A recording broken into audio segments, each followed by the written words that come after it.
The world watched in anticipation as former President Donald Trump announced his plan for reciprocal tariffs.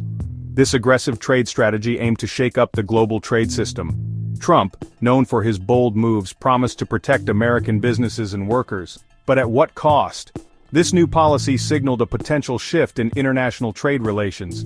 Many feared it could ignite a global trade war. The stakes were high, and the world waited to see how this gamble would play out. Reciprocal tariffs are essentially mirror tariffs. If one country imposes a 20% tariff on a specific good imported from the US would respond with a 20% tariff on the same good imported from that country. This tit-for-tat approach is designed to pressure trading partners to lower their tariffs.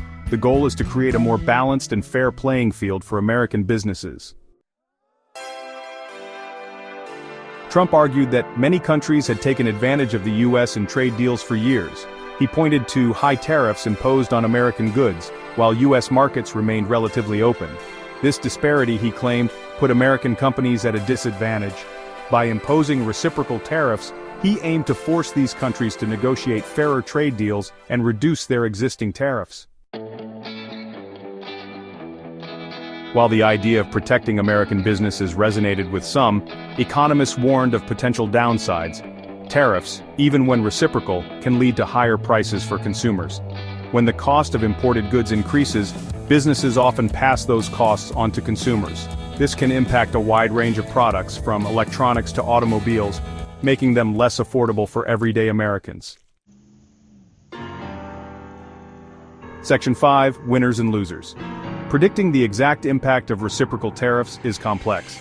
Some industries and businesses could benefit from increased protectionism. For example, domestic steel producers might thrive if tariffs are imposed on imported steel. However, other sectors heavily reliant on global supply chains, like the automotive industry, could suffer.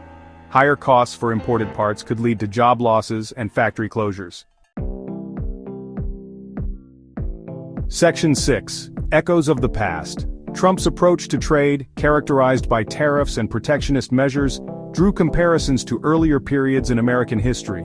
The Smoot-Hawley Tariff Act of 1930, often cited as a cautionary tale, significantly raised tariffs on over 20,000 imported goods. The act, intended to protect American farmers and businesses during the Great Depression, is widely believed to have exacerbated the economic crisis by hindering global trade and deepening the worldwide recession. Section 7. The global impact. The potential for a global trade war was a significant concern surrounding Trump's reciprocal tariff plan.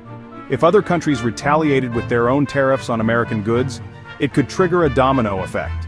This escalation would disrupt global supply chains, harm international trade, and potentially slow economic growth worldwide. The interconnectedness of the global economy meant that any trade war would have far-reaching consequences. Section 8. A risky strategy. Trump's reciprocal tariff plan was a gamble. While it aimed to address perceived imbalances in trade, it carried significant risks. The potential for higher consumer prices, economic harm to certain industries, and a global trade war made this strategy highly controversial. Critics argued that it was a dangerous departure from decades of U.S. trade policy that emphasized free trade and open markets. Section 9. The future of trade. The long-term impact of Trump's trade policies, including his reciprocal tariff plan, remains to be fully understood. The approach marked a shift in U.S. trade policy, prioritizing bilateral agreements and a more protectionist stance. Whether this approach will ultimately benefit the U.S. economy or lead to further trade tensions with key trading partners is a question that continues to be debated by economists and policymakers alike.